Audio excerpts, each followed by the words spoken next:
तो मैं सुन रहे हैं, लेकिन जितने ये रियायतें का ऐलान कर रहे हैं, पैसे कहाँ से आएंगे? क्योंकि 7 अरब तो इन्होंने 700 अरब तो बल्कि 7,000 अरब तो इनको सूद भरना है बैंकों को। ये पैसे कहाँ से आएंगे? पहला क्वेश्चन तो ये है। और दूसरी बात है, कोई नया टैक्स पेयर शामिल नहीं किया, इकनॉमी पहले ही सुकड़ चुकी है। तो जब तक टैक्स पेयर नहीं लाएंगे, इस तरह कैसे गुजारा होगा? कमाई कहाँ से आएगी? इकनॉमी कैसे चलेगी? जो हैं वो तो पहले ही इस वक्त बोझ के तले दबे हुए हैं। बस अभी एकदम आ जाए। ये जब बजट आता है तो लोग बड़ी तारीफ़ें करते हैं, जब उसका हार्ड कॉपी आती है तो देखते हैं कि क्या क्या चीज़ें नई आ गई हैं। तो आ जाए तो पता चलता है। आप देखें, हर साल ऐसा ही होता है, बजट आता है, लोग तारीफ़ें करते हैं, एक दिन बाद हफ्ते बाद रोना शुरू करते हैं, ये गलत है, ये गलत है। तो देखें एकदम आ जाए, फिर बात कर लेते हैं। Thank you. मैं ये समझता हूँ कि जो इन्होंने बजट दिया है 9,200 का, और उसमें से 7,000 तो चले जाएंगे, तो इनके पास इतना बड़ा स्पेस तो है नहीं। लेकिन इन्होंने ITs को जो दिया है, तो ITs तो वो गेम है जो फ्री लॉन्चर का गेम है, और इसमें आगे बढ़ा जा सकता है। और मेरा ये ख्याल है कि ये इनके जहन में है कि अगर ITs से कुछ पैसे जमा हो गए तो एक बहुत बड़ी हेल्प हो जाएगी। दूसरा, इन्होंने सोलर में जो तवज्जो दी है, क्योंकि सोलर के पार्ट्स अभी बाहर जा रहे थे सारे, तो ये एक फ़ायदा हो जाएगा इंडस्ट्रीज़ को, और सोलर में एक फैसिलिटेशन हो जाएगा।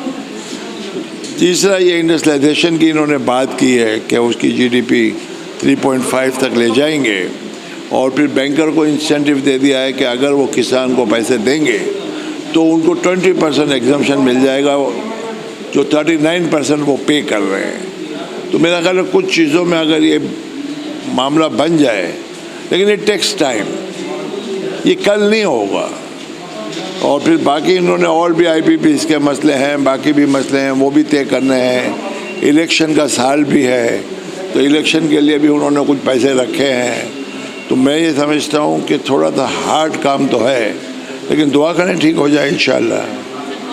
नहीं देखिए, हालात तो ख़राब हो गए हैं, हर आदमी को पता है हालात अच्छे नहीं हैं। लेकिन ऐसा भी नहीं है, खुदा ना खाता एक ज़माना वो भी था जब दुनिया ने हमसे बाइकाट कर लिया था। ईरान भी तो आखिर ज़िंदा है ना, कितने साल से वो चल रहा है इस पर।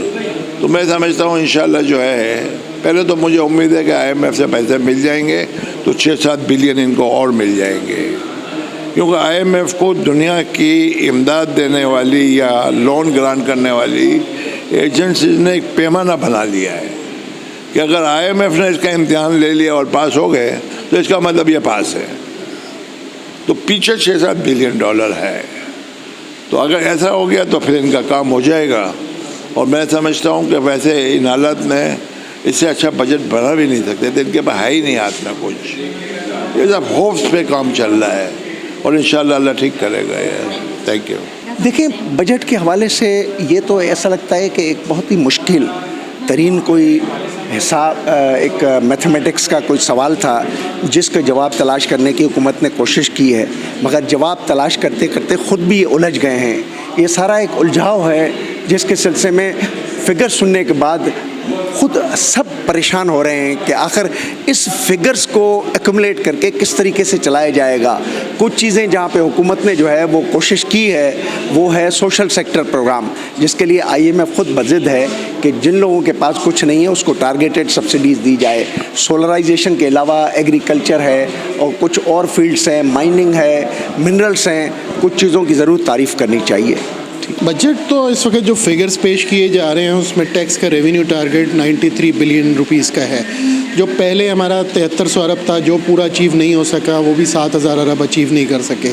अब 7300 अरब कहा जा रहा है, 9300 अरब कहा जा रहा है। तो अब 9300 अरब में भी 7300 अरब तो सिर्फ डेट सर्विसिंग के लिए, क्योंकि हुकूमत पाकिस्तान इतने महंगे बोरोइंग रेट में, सबसे बड़ी अगर बोरोइंग है पब्लिक बोरोइंग तो वो गवर्नमेंट ऑफ पाकिस्तान की है।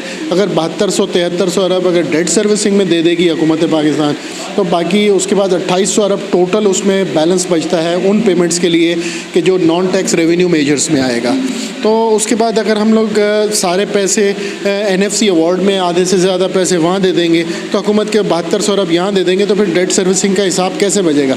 ये जो फिगर्स ट्रांसलेट किए जा रहे हैं उसको चेक करने लायक है कि इसको एक्चुअली किस तरह से इम्प्लीमेंट होते हैं या क्या इसकी सिचुएशन बनती है। हम उम्मीद अच्छी कर सकते हैं मज़ीद तफसीलात जिस वक्त आ सकें और सारे फिगर्स ऑन पेपर आएंगे तो फिर हम उस पर मज़ीद कमेंट करने की पोजीशन में होंगे।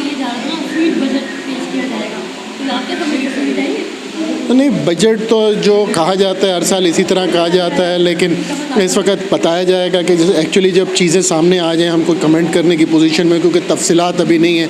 अभी बजट की स्पीच हुई है और उसमें जो तफसीलात हम देख सकते हैं उसमें इब्तदाई तौर पर तो हम सिर्फ यही बात कमेंट कर सकते हैं। Thank you. ये IT एक्सपोर्टर्स से तो इनको आपको फ्री प्लेटफॉर्म देना पड़ेगा। यकीनन इनकी फाइलिंग के ऊपर आपको वो रखना पड़ेगा कि वो अपनी रिटर्न्स फाइल करें, लेकिन अदरवाइज़ इनको आपको जो है फुल मैक्सिमम रिलीफ देना पड़ेगा। जब तक आप ये रिलीफ नहीं देंगे आपके मुल्क में फ़ॉरेन एक्सचेंज जिसकी आपको शिद्दत से ज़रूरत है वो नहीं आएगी। रेमिटेंस कम हुई, एक्सपोर्ट कम हुई। क्वेश्चन ये है कि आपने तो ख़ुद फैसला कर लिया है कि आपको 28 बिलियन के एक्सपोर्ट टारगेट है।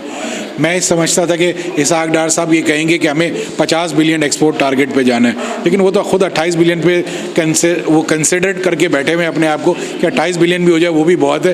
तो मेरे ख्याल से जब आप इकॉनमी को रिवाइव करने की बात करते हैं तो मैन्युफैक्चरिंग लेड आपको ग्रोथ चाहिए, आपको इंपोर्ट लेड ग्रोथ नहीं चाहिए। आपने कहीं ऐसा तो ट्रिक मिस नहीं कर दिया कि इंपोर्ट को रोक के स्मगलिंग को आपने शुरू कर दिया है, यानी मुल्क में स्मगलिंग हो रही है। ऐसी चीज़ों को रोकना पड़ेगा। हमें वो चीज़ें चाहिए कि जहाँ से हम ग्रोथ कर सकें। हमें वो चीज़ चाहिए कि जहाँ पे टैक्स पेयर को थोड़ा सुकून मिले। हमें नए टैक्स पेयर चाहिए। 36 लाख लोगों से कब तक जूस निकालेंगे? खुदारा 36 लाख लोगों से अब जूस निकालना बंद कीजिए।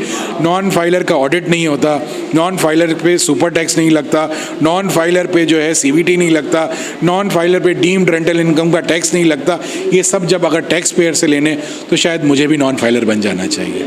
Thank you very much.